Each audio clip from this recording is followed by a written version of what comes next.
ओम शांति। आज 14 जुलाई 2022 की साकार मुरली।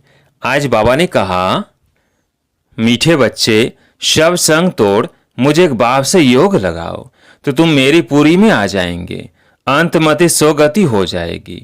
प्रश्न, जो साइलेंस की अवस्था में जाने का पुरुषार्थ करते हैं उन्हें क्या अच्छा नहीं लगता? उत्तर, उन्हें घड़ी का आवाज भी अच्छा नहीं लगता, क्योंकि स्वदेश अर्थात इनकॉर्पोरियल वर्ल्ड में कोई भी आवाज नहीं है। इसलिए तुम वाणी से परे जाने का पुरुषार्थ करते हो। तुम्हें अशरीरी हो अपने स्वधर्म में टिकना है। बाबा के देश को बाबा सहित याद करना है। गीत है, भक्तों की फरियाद सुनो। भगवानुवाच, यह है योगाश्रम, तुम यहाँ बैठे हो योग कमाने। यह परमात्मा तुम आत्माओं से इन आर्गन्स द्वारा बात कर रहे हैं। तुम आत्माएं अभी किसकी याद में बैठे हो? आत्मा कहती है, अहम आत्मा तत्व। हम सब आत्माएं उस परम पिता परमात्मा की याद में बैठे हैं। यह योग किसने सिखाया? भगवानुवाच, मैं सभी आत्माओं का पिता हूँ अथवा फादर हूँ।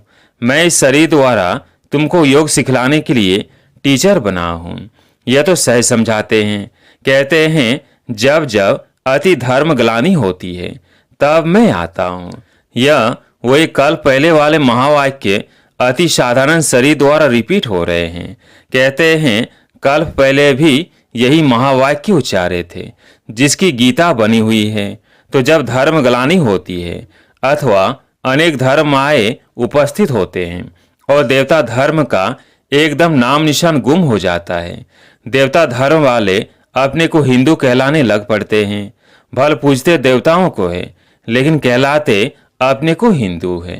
जैसे देवता धर्म के बदले हिंदू धर्म रिप्लेस हो जाता है, इसको कहते हैं धर्म ग्लानि। जब वो एक देवी धर्म का नाम निशान गुम हो जाता है, उसके बदले अनेक धर्म मठ पंथ निकल पड़ते हैं। यह वही कल पहले वाली गीता रिपीट हो रही है। यह भगवानुवाच दूसरा तो कोई कह नहीं सकता। वही आकर फिर वही गीता के महावाक्य रिपीट कर रहे हैं। यह महावाक्य और कोई शास्त्रों में नहीं है, गीता में है। भगवानुवाच, भगवान खुद समझाते हैं। कहते हैं, जब अनेक धर्म हो जाते हैं, कलयुग की अंत आकर पहुंचती है, तब कल्प के संगम पर मैं आता हूँ। क्योंकि कलयुग को कहा जाता है तमो प्रधान, सतयुग है सतो प्रधान, जहाँ परम पिता परमात्मा का गॉड गॉडेज राज्य अथवा देवी देवताओं का राज्य चलता है। वह भी इस स्टेज पर चलता है। बैकुंठ कोई दूसरी जगह नहीं है। इसी भारत में देवी देवताओं का राज्य था जो अप्राय लोप हो गया है। परमात्मा को कहते हैं गॉड इज नॉलेजफुल। वह एक ही ज्ञान का सागर, आनंद का सागर, सुख का सागर है। उसके सिवाय और कोई में गॉडली ज्ञान है ही नहीं, तो दूसरा कोई को ज्ञानी कैसे कह सकते हैं? वह कहते हैं कि नॉलेज देने के लिए मुझे ही आना पड़ता है। जब तो कोई स्वयं आकर नॉलेज न देवे तब तक कोई नॉलेजफुल बन नहीं सकता। इस गॉडली नॉलेज को ही फिलॉसफी कहा जाता है, जिससे आत्मा पावन बनती है। अब प्रश्न उठता है कि तुम यहाँ किस लिए आए हो? तुम कल पहले मुआफिक फिर से आए हो गॉड से गॉडली नॉलेज प्राप्त कर पावन बनने के लिए। यह नॉलेज प्राप्त करने के लिए इस गॉडली स्कूल में ज्वाइंट होना पड़ेगा। दूसरा कोई तो गॉडली नॉलेज दे नहीं सकता। वो कहते हैं, हम सब में गॉडली नॉलेज है। कौन सी नॉलेज है? कह देते ईश्वर सर्वव्यापी है, लेकिन परमात्मा कहते हैं कि यह मिथ्या ज्ञान है। मैं तो सर्वव्यापी नहीं हूँ, मैं तो जो हूँ जैसा हूँ तुम बच्चों के आगे प्रत्यक्ष होता हूँ। जब तक मैं अपना ज्ञान स्वयं आकर न सुनाऊं तब तक मुझे कोई जान नहीं सकता और न कोई मेरे पास पहुँच सकता। इसलिए मुझे आना पड़ता है और मैं आता कल्प के संगम पर बस। और जब मैं आता हूँ तब यह ज्ञान देने वाला डॉक्टर ऑफ फिलोसफी साधु महात्मा बहुत है। वह भी यह ज्ञान देते हैं कि हम सब परमात्मा हैं। अब एक तरफ कहते हैं परमात्मा एक है और दूसरे तरफ उन्हों की अनेक मतें। अब किसको मानना चाहिए? उन्हों को गॉड ने तो मत नहीं दी ना। एक तरफ है गॉड की एक मत और दूसरे तरफ इतनी अनेक मतें। तब परमात्मा कहता है, इतने सब अनेक मत को खलास कर एक मत स्थापन करने मुझे आना पड़ता है। कल्प कल्प का यह प्रोग्राम मेरा अनादि नूंधा हुआ है। दूसरे किंग आदि का तो 8 से 10 दिन का प्रोग्राम रखते हैं, लेकिन परमात्मा का तो कल्प कल्प का प्रोग्राम अनादि गीता में नूंधा हुआ है। ब्रह्मा के गुप्त वेश में ब्रह्मा तन में आकर कहते हैं कि मैं वही कृष्णपुरी स्थापन करता हूँ, जहाँ होली गॉड गॉडेज राजा रानी तथा प्रजा होते हैं, तो स्थापन कर फिर कृष्ण के रूप में वहाँ जन्म लेते हैं। यह तो बिल्कुल साफ बता रहे हैं बच्चे। अब वही गीता का एपिसोड रिपीट हो रहा है। मौत है सामने, इसलिए सभी संग तोड़ मुझे परमात्मा से योग लगाओ, तो अंत मते सो गते होगी, तुम मेरी पुरी में आ जाओगे। परमात्मा इस तन में बैठ अपने बच्चों आत्माओं को कहता है, मीठे बच्चे, मैं अपने अनादि प्रोग्राम प्रमाण आया हूँ, अब विनाश सामने है, इसलिए मुझ बाप से योग लगाओ और सभी संबंधियों को भूल जाओ, अथवा सब दिवे बुझाकर एक दीवा जगाओ, तो मैं तुमको पापों से मुक्त कर अपने पास बिठा दूंगा। इस तन द्वारा स्वयं परमात्मा बोल रहे हैं। कैसा सहज समझाते हैं। कहते हैं भल घर में जाकर योग लगाओ, वापस तो सबको जाना है। ऐसे तो नहीं कि सिर्फ बूढ़े जाएंगे, बच्चे बच जाएंगे। देखो जापान में बम छोड़ा तो छोटे बड़े जानवर पंछी सब मर गए, या सिर्फ बूढ़े मर गए। वह तो छोटी रिहर्सल थी, अभी तो बहुत इम्प्रूवमेंट हो रही है। देख रहे हो ना, बम से तैयार है।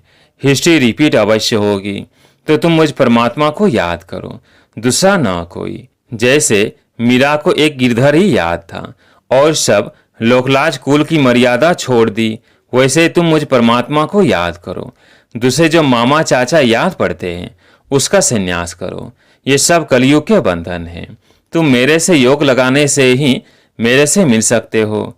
जब अपने को बच्चा समझे, बाबा से योग लगाए, तब वो खुशी आवे। लेकिन उल्टा योग लगाते तो खुशी नहीं आती, यहाँ बहुत आते हैं। कहते हैं हमारा मन बस नहीं होता, वो आनंद नहीं आता। अब आनंद का सागर तो परमात्मा है, उनसे योग लगाते नहीं तो आनंद कैसे आएगा। पास्ट कर्मों अनुसार सबको अपनी अपनी बुद्धि मिली हुई है, इसमें परमात्मा क्या करे। परमात्मा तो सबको इकट्ठा पढ़ाते हैं।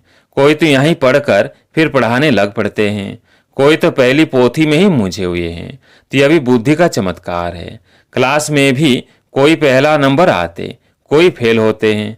क्यों? क्योंकि बुद्धि पर सारा मदार रहता है। इसमें परमात्मा क्या करे, सब की तीक्ष्ण बुद्धि करे तो सभी पहला नंबर आ जाए। जब कोई पर ग्रहचारी होती है तो कितनी भी दवाई करो उसका असर नहीं होता, और जब उतरने का टाइम आता है तो मिट्टी चपट्टी से भी बीमारी ठीक हो जाती है। तो जब समय आएगा तो पॉइंट्स भी किसकी बुद्धि को टच हो जाएंगी। अभी कई नहीं सुनते हैं, आगे चल सुनने लग पड़ेंगे। इसमें हमको राजी रहना पड़ता है। परमात्मा के आने जाने ज्ञान सुनाने की गति ही न्यारी है। अब सुनते हैं दूसरी मुरली। ओम शांति। घड़ी का भी आवाज नहीं चाहिए, क्योंकि अभी हमारी वान परस्त अर्थात वाणी से परे अवस्था है। हम वाणी से परे जाते हैं। इन कॉर्पोरेल वर्ल्ड जहाँ आत्माएं रहती है वह वाणी नहीं है, सुप्रीम साइलेंस है। तो इस साइलेंस अवस्था में पहुंचने का पुरुषार्थ करते हैं, इसलिए आवाज अच्छा नहीं लगता। उस स्वदेश में आवाज नहीं होता है, इसलिए वान परस्त अर्थात वाणी से परे जाने के लिए हम पुरुषार्थ करते हैं। वान परस्त का अर्थ ही है निर्वाण देश में जाना, जहाँ हम तुम और सारी दुनिया की सोल से निवास करती है।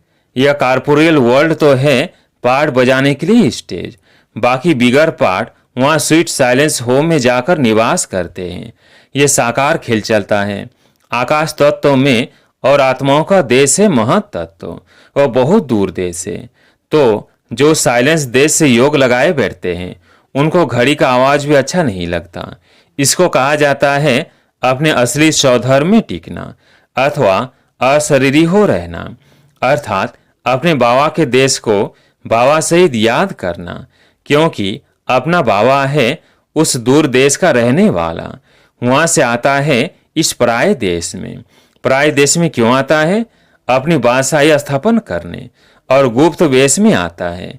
उनका पाठ है इनकॉग्निटो, जैसे तुम्हारा यह पुराना शरीर है, ऐसे मुझे भी पुराने शरीर में प्रवेश कर इस पुरानी सृष्टि का विनाश और नई दैवी सृष्टि की स्थापना करने आना पड़ता है। तो पुराने घर में जो आएगा तो जरूर शरीर भी पुराना लेना पड़ेगा ना। यहाँ नया दिव्य शरीर आए कहाँ से?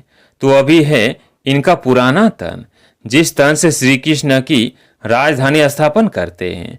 तो इनके पास जो आते हैं उनको पहले साक्षात्कार भी उस वैकुंठ का होता है। वैकुंठ की बाल लीला, रास लीला देखते हैं अथवा विष्णु का साक्षात्कार करते हैं, क्योंकि अगर सुप्रीम सोल का साक्षात्कार कराए तो समझ नहीं सकेंगे कि यह क्या चीज है, क्योंकि इस बाप का तो कोई को पता नहीं है कि यह कोई परमात्मा है। बल पूजा करते हैं लेकिन जानते कोई नहीं। वो तो कहते हैं परमात्मा सर्वव्यापी है, तो सब परमात्मा हो गए। बाकी शिवलिंग के ऑक्यूपेशन का तो कोई को पता नहीं कि हमारा परम पिता है, जो आकर स्थापना, विनाश, पालना करने अर्थ 3 रूप धारण करते हैं। वो तो इसी समय आकर अपना ऑक्यूपेशन बताते हैं और कहते हैं जिसको वैकुंठ की बादशाही का वारिस बनना हो वो यहाँ आकर मेरा बच्चा बने। मैं उनको संपूर्ण निर्विकारी बनाए अपनी राजधानी में ले जाऊंगा। ये आता ही है सभी मेली सोल्स को प्यूरिफाई बनाने। इससे प्रकृति भी पवित्र बन जाती है। वहाँ तो सोल्स भी प्योर, तो 5 तत्व भी प्योर होते हैं। है ही डीटी वर्ल्ड। तो फिर क्या? इस समय वो डीटिज्म की फिलॉसफी गुम हो गई है। कोई को पता नहीं कि डीटी वर्ल्ड भी यहाँ थी। वो समझते हैं कि ऊपर आकाश में कहाँ देवताएं रहते हैं, लेकिन उनके चित्र यहाँ हैं, हिस्ट्री यहाँ है, तो जरूर यहाँ हो गए हैं। यह दुनिया तो सदा चलती रहती है, प्रलय तो कब होती नहीं है। जब विनाश हो जाता तो सभी सोल से चली जाती है। बाकी दैवी धर्म यहाँ स्थापन हो जाता है। जैसे अनाज होता है तो सब नहीं खाया जाता है, बहुत खाया जाता है, थोड़ा बहुत बचाया जाता है बोने के लिए, नहीं तो बीज कहाँ से आवे। अगर प्रलय हो जाए तो अनाज भी खलास हो जावे, फिर बोने के लिए अनाज कहाँ से आवे जो दूसरा निकले। तो अनाज भी जैसे अनादि है ही, तो मनुष्य भी है ही। तो परमात्मा जैसे कुछ बीज बचाए बाकी सब को ले जाते हैं, जिससे फिर सृष्टि की वृद्धि होती है। बाप कहते भी हैं कि मैं अनेक धर्म विनाश कर एक धर्म स्थापन करता हूँ। ऐसे तो कहते नहीं कि मैं प्रलय कर देता हूँ। ये सब का अंतिम जन्म है, फिर मृत्यु लोक में कोई का जन्म नहीं होगा, सब चले जाएंगे।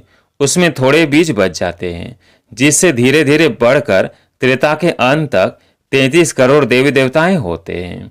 फिर दूसरे धर्म नंबर वार आते जाते हैं, उनमें भी ऐसे ही धीरे धीरे वृद्धि होती जाती है। यह ड्रामा का राज भी तुमको ऑलमाइटी बाबा ही आकर बताते हैं, इसलिए इसको कहा जाता है गॉडली नॉलेज। दूसरा कहीं भी यह नॉलेज तुमको नहीं मिलेगी, भले कितना भी घूमो, किसको यह नॉलेज का पता ही नहीं है। वो बस इसी समय ही तुमको यहाँ मिल सकती है। परमात्मा यहाँ देवी सृजा बना रहे हैं। परमात्मा कहते हैं अगर तुम्हें उस रॉयल घराने में आना है तो अपना सब मेरे हवाले कर दो, तो मैं उसे प्यूरिफाई बनाए वैकुंठ में रिटर्न कर दूंगा। यह तो जानते हो बाबा अभी आए हैं, फिर कल बाद आएंगे, घड़ी घड़ी तो नहीं आएंगे। कहते हैं बच्चे हम आए हैं तुमको सच होली बनाने। वॉइसलेस को ही होली कहा जाता है। बाकी जो बीड़ी सिगरेट शराब आदि पीते रहते हैं उनको होली नहीं कह सकते। तुमको तो बाबा शिक्षक बनकर पढ़ाते भी हैं, तो बाप बनकर संभाल भी करते हैं। तुमको इनसे डबल आशीर्वाद मिलती है, गुरु की भी तो बाप की भी, दोनों का वर्षा तुम ले रहे हो। वो ऑलमाइटी बाबा इस तन द्वारा तुम्हारी स्थूल सूक्ष्म परवरिश करते रहते हैं, इसलिए कहते हैं कि इसके हवाले कर दो, तो ज्ञान अमृत से पवित्र बनाए अपने साथ ले चलूंगा। इसे ही कहा जाता है जीते जी मरना। लेकिन यह तो बहुत मीठा मौत है जब अपने असली बाप की गोद में आ जाते हैं। कितना अच्छा समझाए, कितना समझाए, फिर भी कह देते हैं मन मना भव मध्याजी भव। अच्छा, मीठे मीठे सिकिलधे बच्चों प्रति माता पिता बाप दादा का याद प्यार और गुड मॉर्निंग। रूहानी बाप की रूहानी बच्चों को नमस्ते। हम रूहानी बच्चों की रूहानी बाप दादा को याद प्यार गुड मॉर्निंग नमस्ते नमस्ते। धारणा के लिए मुख्य सार। पहला पॉइंट, अपने असली स्वधर्म में टिक अशरीरी बन बाबा के देश को बाबा सहित याद करना है, साइलेंस में रहना है। दूसरा पॉइंट, रॉयल घराने में आने के लिए अपना सब कुछ बाप हवाले कर प्यूरिफाई बनाना है। आज प्यारे मीठे बाबा का वरदान, बाप द्वारा प्राप्त हुए सर्व खजानों को कार्य में लगाकर बढ़ाने वाले ज्ञानी योगी तो आत्मा भव। बाप द्वारा प्राप्त हुए सर्व खजानों को कार्य में लगाकर बढ़ाने वाले ज्ञानी योगी तो आत्मा भव। बाप दादा ने बच्चों को सर्व खजानों से संपन्न बनाया है, लेकिन जो समय पर हर खजाने को काम में लगाते हैं उनका खजाना सदा बढ़ता जाता है। वे कभी ऐसे नहीं कह सकते कि चाहते तो नहीं थे लेकिन हो गया। खजानों से संपन्न ज्ञानी योगी तो आत्माएं पहले सोचती है फिर करती है, उन्हें समय प्रमाण टच होता है, वे फिर कैच करके प्रैक्टिकल में लाती है। एक सेकंड भी करने के बाद सोचा तो ज्ञानी तो आत्मा नहीं कहेंगे। स्लोगन, स्वभाव और विचारों में अंतर होते हुए भी स्नेह में अंतर नहीं होना चाहिए। स्वभाव और विचारों में अंतर होते हुए भी स्नेह में अंतर नहीं होना चाहिए। अच्छा, ओम शांति।